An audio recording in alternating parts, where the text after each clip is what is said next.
Hello students, you are welcome. On previous topic we have studied about the image formation by concave mirror. हम लोगों ने पिछले topic में study की थी जो कॉनकेव मिरर होता है उसके द्वारा इमेजेज कैसे बनते हैं, प्रतिबिंबों का कैसे निर्माण होता है। अवतल दर्पण के द्वारा प्रतिबिंबों के निर्माण के बारे में हम लोगों ने प्रीवियस टॉपिक में पढ़ा था।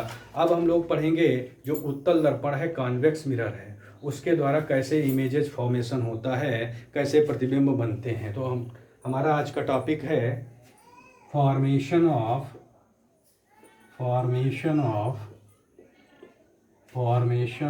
इमेजेज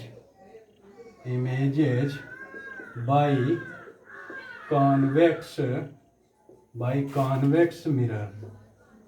जो उत्तल दर्पण है उसके द्वारा प्रतिबिंब किस प्रकार से बनते हैं। उत्तल दर्पण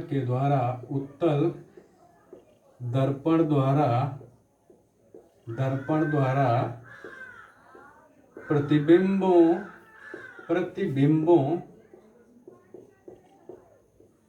का बनना, किस प्रकार से उत्तल दर्पण के द्वारा प्रतिबिंब बनते हैं, इसकी स्टडी करेंगे इस टॉपिक में आज हम लोग।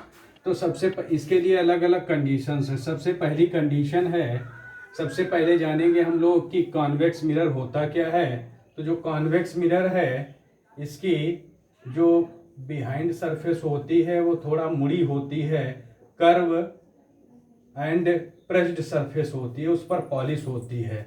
और जो आगे की जो रिफ्लेक्सिव सरफेस होती है, जो रिफ्लेक्टिव सरफेस होती है, जिससे परावर्तन होता है, परावर्तनी जो तल होता है वो आगे की ओर होता है, ये वाला परावर्तनी तल होता है, इसके द्वारा रिफ्लेक्शन होता है। और जो पीछे होती है वो पॉलिश होती है और वो कर्व्ड और प्रेस सरफेस होती है।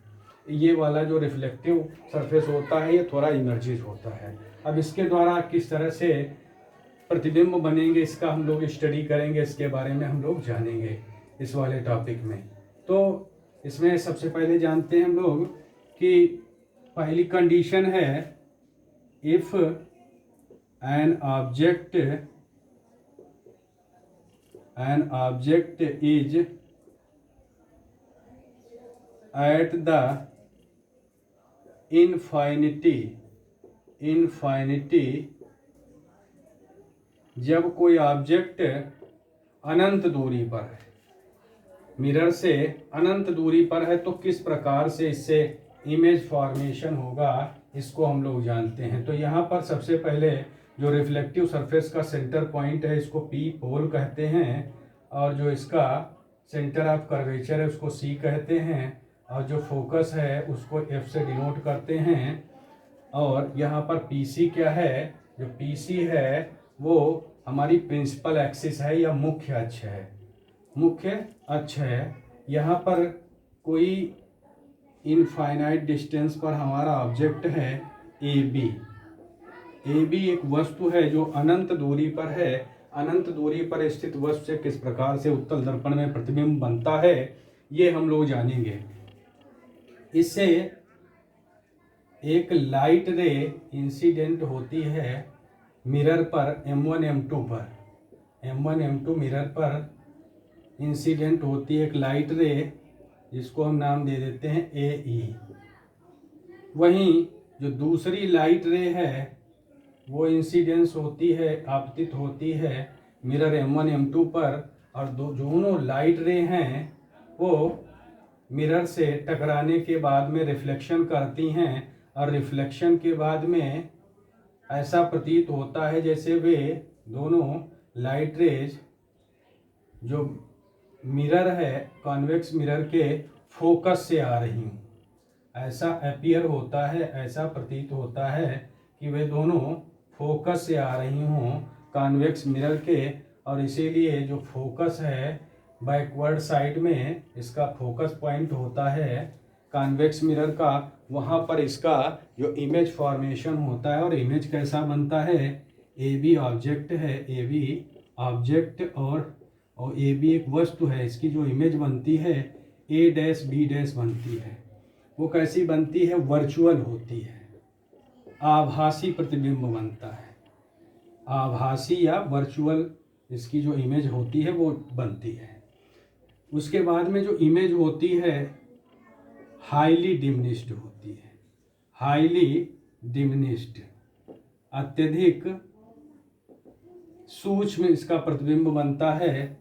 और इसके साथ साथ में जो प्रतिबिंब बनता है ये वर्चुअल होता है, हाईली डिमिनिश्ड होता है और बिहाइंड द मिरर, मिरर से पीछे की ओर बनता है। और ये इरेक्ट होता है, सीधा होता है, सीधा प्रतिबिंब बनता है, अत्यधिक सूक्ष्म होता है, डिमिनिश्ड होता है और वर्चुअल होता है। तो यहाँ पर जो हमारी इंसिडेंट रे हैं वो ए ही हैं और इसको कुछ मान लेते हैं सी डी, और ये रिफ्लेक्ट होने के बाद में इसके फोकस से आती हुई अपीयर होती हैं, कन्वर्जिंग होती हैं और इससे यहाँ पर जो है एक छोटा सा इमेज फॉर्मेशन हो जाता है। ये पहली कंडीशन हो गई।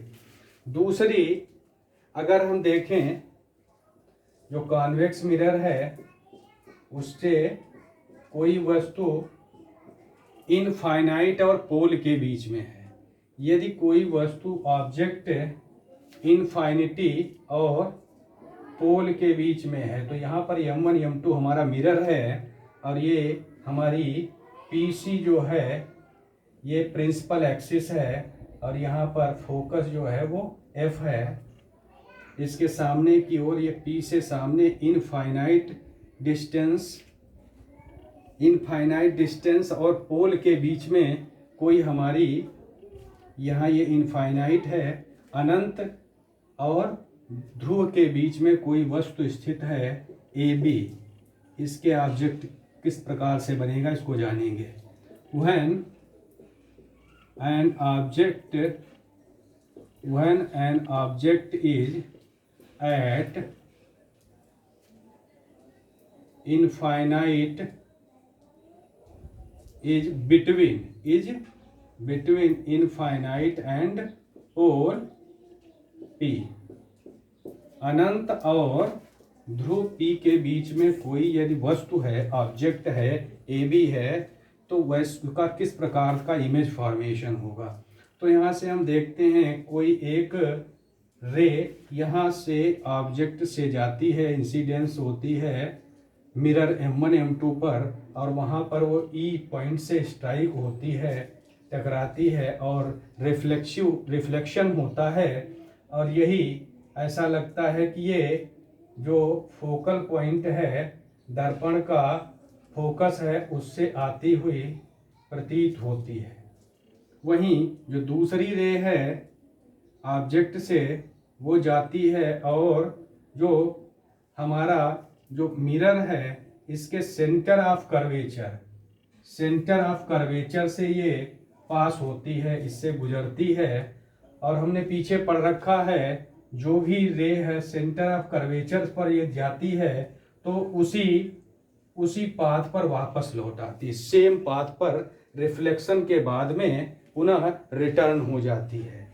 अब वहीं जो फोकस से होकर आती हुई रे है reflective ray coming out from the focus F, the reflective ray which appear coming out from the focus F and the reflective ray which appear to be coming out from the returning out from the center of curvature C, they both meet at the point A dash।